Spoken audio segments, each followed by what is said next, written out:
Welcome back, boxing fans. It's amazing the narratives channels love to push in this boxing world. You got LDBC channels talking about how Gervonta Tank Davis's pay-per-view was a flop.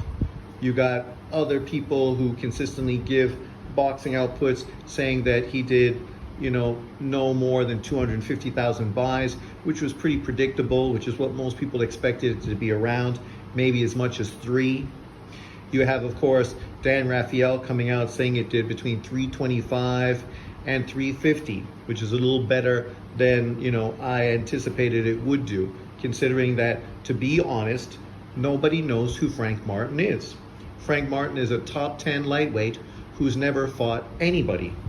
So trying to act as if he was a high-level opponent that would do a lot of pay-per-view buys for Gervonta Tank Davis was delusional, was fictitious. That's why they put David Benavidez on the undercard, because they knew they needed to have some more leverage to make this pay-per-view successful. And the irony isn't me pointing this out, because I don't talk about numbers. I don't care. It's not my job to pocket watch the fighters and try to use numbers that are not validated to hype up fighters I like and to discredit fighters I don't like. If you've watched my channel, you know I've never really cared too much about the pay-per-view numbers, regardless of who it's been. That's other people's issues. Some people are consistently trying to push narratives, whether it's pro-black channels trying to hype up black fighters like Spence and Tank Davis as the pound-for-pound top faces of American boxing, or anti-black American channels that are trying to downplay and diminish their numbers and highlight other people's numbers. The reality is, above and beyond any of this kind of BS, we know that Tank Davis is not the face of American boxing. He might be somewhere down the road, but at this point, he's not. Even if you inflate these numbers with Frank Martin to the highest level you can, they still underperform Canelo Alvarez's last performance versus Jaime Munguia. So if you simply go by the numbers, Canelo Alvarez did more pay-per-view numbers than Gervonta Tank Davis, showing you what we've always said and we've always known, that Canelo Alvarez is the face of American boxing, not Gervonta Tank Davis. But to be fair, Gervonta Tank Davis is 29 years old. Canelo Alvarez is 34 going on 35. One fighter is getting near the end of his career, where the other fighter still probably has another 5 years and potentially the best 5 years of his career. The biggest name opponents and the biggest opportunity to really make a name for himself and highlight his career. Cross my fingers, hope that's what happens. We've seen lots of fighters not get all the big fights till later on in their career, whether we're talking about Golovkin, whether we're talking about guys like Sergio Martinez, whether we're talking about guys like Marvin Hagler, whether we're talking about guys like Bernard Hopkins. A lot of these dudes had to wait until their 30s, when they're on their downside, to really get the biggest names and the biggest sellers on their career. Even Floyd Mayweather had to wait all that time to get Arturo Gatti and then De La Hoya to really become a star later on in his career. Obviously not that late, but not the early part of his career, more of his mid part of his career. So it's no surprise that now we're watching Fan in Boxing, who says, breaking, Gervonta Davis sells over 400,000 pay-per-view buys, and then listen to him round up. Because that's the thing when you look at these kind of channels that are trying to use these numbers, which they can't substantialize, that they can't show you any valid proof that any of these numbers are true. So that's why people are more than willing to round down, or in Fannon's case, round up. We know Fannon is a Tank Davis fanboy. He would rather shit on Devin Haney to fanboy for Tank Davis. Just like the LDBC would rather fanboy for Devin Haney. Literally, they were calling him the face of boxing. Literally calling Devin Haney the face of boxing over Tank Davis. And then, of course, shitting on and ridiculing Tank Davis. But if we look at Tank Davis's pay-per-view with Ryan Garcia, and then we look at Devin Haney's pay-per-view with Ryan Garcia, you see a clear difference right there. Ryan Garcia's fight still did, I say Ryan Garcia's fight, still did more than Tank Davis's fight. Does that mean Ryan Garcia is now the face of boxing? to be honest, Ryan Garcia is closer to being the face of boxing than probably Gervonta Tank Davis. A lot of this negativity is just continuing to build up his name, right? So when he does come back and fights Devin Haney in a rematch, sure as hell, that fight's going to do probably close to 1 million pay-per-view buys, just based off of the controversy surrounding Ryan Garcia. Not based on Devin Haney, because what did he do in the meantime? Nothing. Just wait for another opportunity to cash out on Ryan Garcia's name. It didn't work out the first time, but why not hope that it pays out better the second time around? But you can see what these guys are doing, right? It's all a bunch of bullshit to try to hype up one fighter and diminish another fighter. And this is consistently what we see on American YouTube channels, consistently ridiculing some people to highlight somebody else. And the irony, and I continue to say this, is you don't need to shit on Bud Crawford to build up Errol Spence. Actually, the opposite. If you would have hyped up Bud Crawford and Errol Spence would have won, it would have just made the victory that much more huge. You don't need to shit on Ryan Garcia to fanboy Devin Haney or Tank Davis. You don't need to ridicule any of these fighters to hype up somebody else. The reality is, as boxing fans, we hope that we get to see the best fighters fight so we can see who really wins. And only after they match up do we really know who's the best. You can try to use your racial narratives, your racial bias, your American-centric mentality, or your Mexican-American or Mexican-centric mentality. You can fanboy for people that look like you, that come from the same country as you. But at the end of the day, the only thing that really means anything, as far as their legacy, is who do they fight and how do they do. That's it. That's what makes me laugh when we talk about these Tank Davis, Canelo Alvarez comparisons. Canelo Alvarez could retire today, and he's one of the best Mexican fighters of all time. He's a future Hall of Famer, first ballot Hall of Famer. Once he's eligible, that shit's already done. Tank Davis at this point is no certainty to become a Hall of Famer if he retired tomorrow, based on what he's done. He hasn't done anything that is that significant. At 29 years of age, look at what Canelo Alvarez did in comparison to Tank Davis. It's not fucking comparable. He wasn't doing 300,000 pay-per-view buys. He was doing far bigger than that. He was fighting legitimate world champions, unifying titles, and beating pound-for-pound quality opposition. And I don't say this because I'm a big Canelo Alvarez fan, because I'm not. Recently, I just put Tank Davis above Canelo Alvarez on my pound-for-pound list, because I like Tank Davis more than I like Canelo Alvarez as far as watching fights. I prefer to watch a Tank Davis fight than a Canelo Alvarez fight.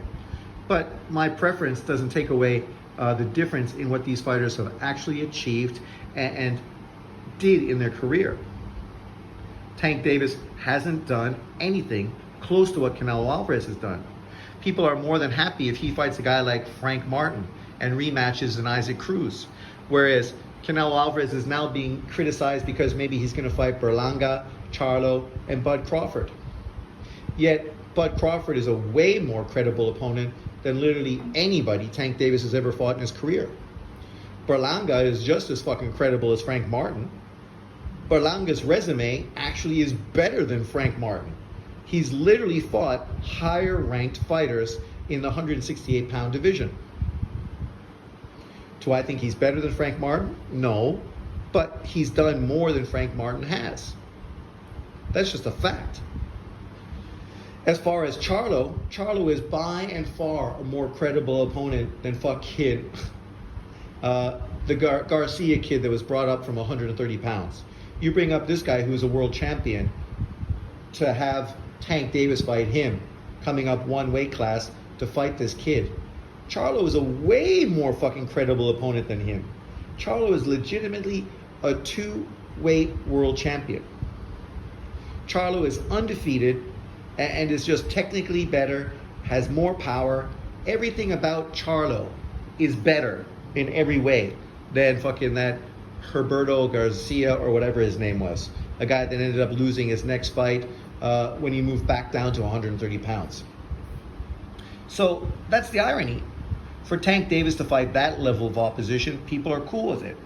But for Canelo Alvarez to fight opposition that's literally better. And I give you 3 examples of fighters who are better and opponents that he faced.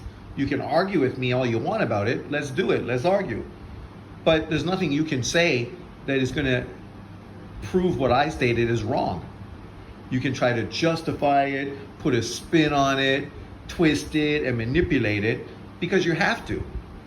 Because that's the only way you can try to make it seem as if Tank Davis is doing something similar or better than Canelo Alvarez. Because in truth, he's not.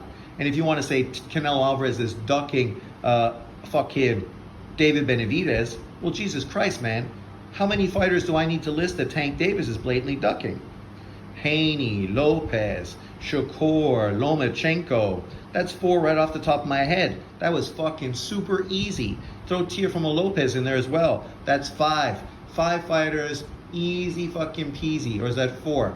But regardless, it was easy to find 4 fighters that Tank Davis literally has been ducking for fucking 7 years.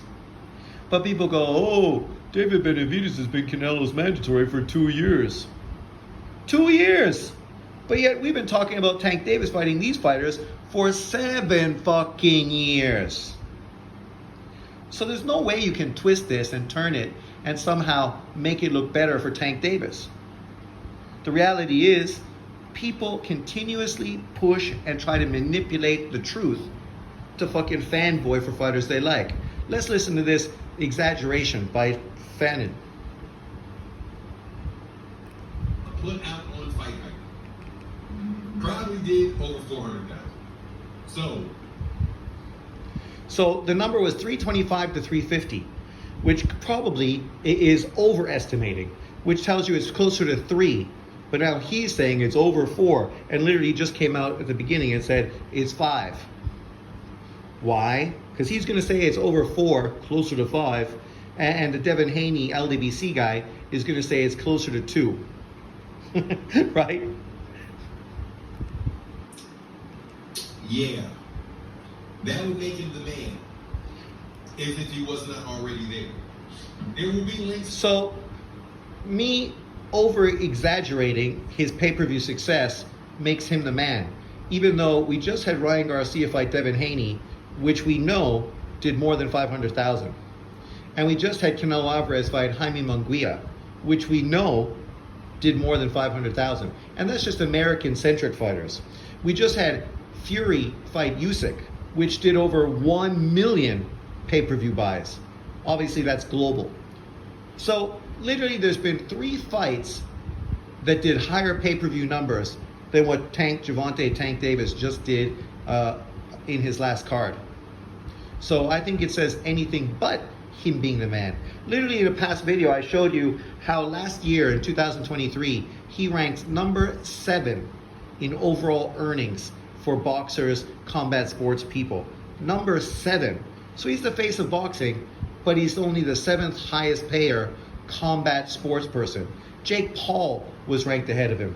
Ryan Garcia was ranked ahead of him. Canelo Alvarez was ranked ahead of him. AJ was ranked ahead of him. Fury was ranked ahead of him. And Usyk was ranked ahead of him. To the chat, we're not. Notice I said breaking. I did not say debate. Because all of y'all have pumped that. But it ain't breaking. You guys love to fucking throw out statements that are just false. And look, 9.7 thousand people watch this guy's videos. He doesn't have editing. He doesn't show clips. He doesn't do anything. But for some reason, this guy generates so much money for blatantly lying and being blatantly biased. And he's been doing it consistently. And yet, you know, people still want to watch him. Literally, he got kicked out of the LDBC and now is anti-LDBC. Yet somehow, he's still getting 10,000 views on a fucking video that's just capping. Not even truthful. Then it's been a consistent 3 years of trying to get y'all up here after, because of all that smack y'all be talking about over other places. 3 years. After 3 years, But we know that ain't true. Because Fannin refuses to have anybody on his channel that disagrees with him. If you leave a statement on his channel that he disagrees with, he will block you. So how are you going to have people debate you when you block everybody that comes to your channel that has a disagreeing opinion to you? Right? That's the clear difference between channels like this and channels like my own. You can literally come to my channel, have a different opinion. But all of these channels, whether it's LDBC, Ego, Dante's Boxing Nation, Fannin, all these guys literally will block anybody who has a different opinion than them. Because you cannot have a different opinion. You can only fucking dick ride these guys or else. Or else. I just have to think you guys just don't have what it takes. And that's okay. You guys want to go play in the you want to play in the sandbox instead of with the grown folks. I get that. It's a smart. Grown folks. A dude that literally will run from you if you try to have a conversation with him. And I know, because I tried to have state conversations with Fannin when he was hating on Lomachenko and dick riding Rigo, setting his whole basis of his channel originally on fronting for Rigo and dismissing and downplaying Lomachenko. You can now go back to his channel and see that all those videos have been deleted because it exposes his bias and boxing stupidity. You know what I mean? I gotta check myself if I'm hating. I do. Truly. If I'm hating on somebody, I check. I'm like, hold on, I'm kind of hating on this. Why am I hating on this? Because I generally am not a hater. Somebody having more money than me doesn't bother me because, shit, I've always had money. I've always been good with the change. So I've always been secure in that. So somebody having more money doesn't bother me. Somebody being better looking doesn't really bother me because there's a bunch of better looking people than me. You know what I mean? Somebody being smarter than me doesn't really bother me because, shit, I can learn from it. But if there's a reason I don't like it, I just got to find what that is. Because I want to make sure that I never really do creep in to being like, yo, ain't no. But you are a hater. Your platform was based off of hating and fanboying. Literally.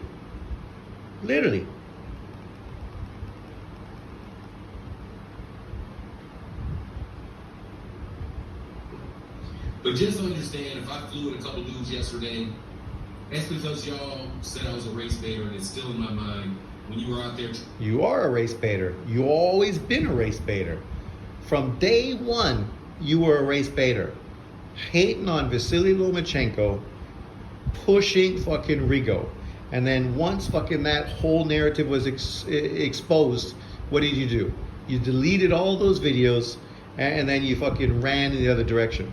You're a dude that said you were a huge Canelo Alvarez fan. You made more videos defending Tank Davis and hating on fucking Canelo Alvarez. Yet I just exposed that whole fucking narrative. Literally just exposed it. Literally you just said that Tank Davis is the face of boxing. Which is a blatant fucking lie. And I ain't saying that to hate on Tank Davis. I don't mind if Tank Davis becomes the face of boxing. If he starts doing 1 million pay-per-view buys on every fight, I don't care. It ain't gonna hurt me. You think I cared that Floyd Mayweather was successful with his pay-per-views? Of course I wasn't. Because it was irrelevant. Trying to pander to white people. To make white people want to see you. And you dealt with me in a way that I didn't appreciate. Where you try to make us, I don't pander to white people. I don't. I ain't got no problem with white people. I appreciate you guys watching the channel. Every one of y'all that talk to me, I do. No joke. Friends, I don't care. Don't have a lot of friends. Shh. You're part of the LDBC. What white people do you even fucking talk to? This sees that you're a fuckboy. That's what you are. I mean, it is. I agree with the Mexican. You're a fuckboy. What you want me to say? I believe it. I think that if I agree with him, I think it's based on his rational understanding of the type of person that I also believe you are. Must be talking about Ryan Garcia. Yeah, I got dinged with a lot of that. I got dinged with a lot of that. But anyway, that ain't me. Never been me. Controversy sells and all type of lag. Yeah, but I'm Corey Collins. I'm not trying to sell. No. He ain't trying to sell. but yet every title is clickbait, and he only talks about the same fucking content time and time again. Let's prove that. He ain't trying to sell, he ain't selling clickbait, yet he's doing the exact same fucking thing that fucking the LDBC, Ego, Dante's Boxing Nation, and fucking the rest of them are doing. Clickbait material. Gervonta Davis, 400,000 pay-per-views, the True King. There you go. That's a clickbait fucking title if you've ever heard it. You literally put Canelo Alvarez in the video on the title. Yeah, you know Canelo's fight with Munguia did more than Tank Davis. Don't run. Shakur Stevenson, Tank Davis. Tank Davis, Devin Haney. Ennis versus fucking Bud. Right? He's an Errol Spence fan, still fucking using Bud Crawford to hate on him. He fucking ain't a Jaron Ennis fan. Bad news, Ryan Garcia faces new accusations. Huge update. Huge update on what? He didn't cheat. Replacement. Line it up. Big offer. The setup. Big update. Proof. You're not ready. I want blood. Big offers. It's my turn. Confirmed. Confirmed. 7 days ago it's confirmed. Major damage. Like, look, every single fucking video is clickbait. Literally. And every single video involves who? Tank Davis, Shakur Stevenson, Ryan Garcia, and fucking Devin Haney. You get a little bit of Bud Crawford in there, and that's about it. Because here you go again. Haney Garcia, Haney Tank, Garcia Tank, Tank and Martin, Haney and Garcia, Shakur and Tank, Ryan and Haney, Tim Bradley and fucking Tank, Tank and Shakur, Ryan and Haney, De La Hoya and Ryan, Haney and Ryan, Tank and Ryan, Haney and Ryan, Floyd and Shakur, Tank, Lomachenko and Tank, Ryan and Haney, Haney and Tank, Floyd and Tank, Stephen A. Smith and Tank, Tank and Shakur, Tank and Spence, Tank and Haney and Floyd, Floyd and Tank, Tank and Garcia, Tank, Haney Garcia, Tank and Martin, Floyd and Tank, Floyd. Look, every single fucking video is literally really regarding Tank Davis. If I go back literally before Bud Crawford destroyed fucking Errol Spence, you would see that every video he's coming out with was fucking Errol Spence mostly. Like, literally, that's what these dudes do. Clickbait and fucking fanboy. If you're really a boxing channel, how come you're not talking about boxing? You're literally like a fucking gossip magazine. And that's what most of these channels have become. Gossip magazines. And most of the people that are tuning in to watch them are people that are looking for gossip. That's why you got those big yellow fucking headings on it. Don't do it. The end. Please lose. All clickbait. All to grab your attention. Big yellow letters to fucking grab your attention to watch his content. I'm going to start putting those big yellow letters on all my videos too. Right? Because, you know, it's no secret what he's doing. When someone says this guy is just race baiting and clickbaiting, they say this because it's fucking 100% true. That's it. The whole point of today's video, exaggerating on Tank Davis's numbers, is once again clickbait. And I ain't here to hate on Tank Davis and his numbers. I didn't make videos talking about it because I don't care. I'm not trying to hate on Tank Davis numbers. I'm not trying to fanboy. I didn't make numbers on Devin Haney and Ryan Garcia's fight. I didn't make video on Canelo Alvarez, Jaime Munguia fight. I didn't make a video on Fury and Usyk's numbers either. Because that's not my job. I'm not trying to fucking use these numbers, these fallacies, to try to hype up certain people and diminish and downplay others. But of course, that's exactly what Fannin is doing. And others. Leave your comments below. What do you think? Does it matter to you if Tank Davis fight did 300,000 or 500,000 or 400,000 buys? Does it make him the face of boxing in your opinion? I mean, it's your opinion, so you can have it. I may not agree with it, but you're free to have an opinion. Leave it in the comment section below. Remember to like, subscribe, and share.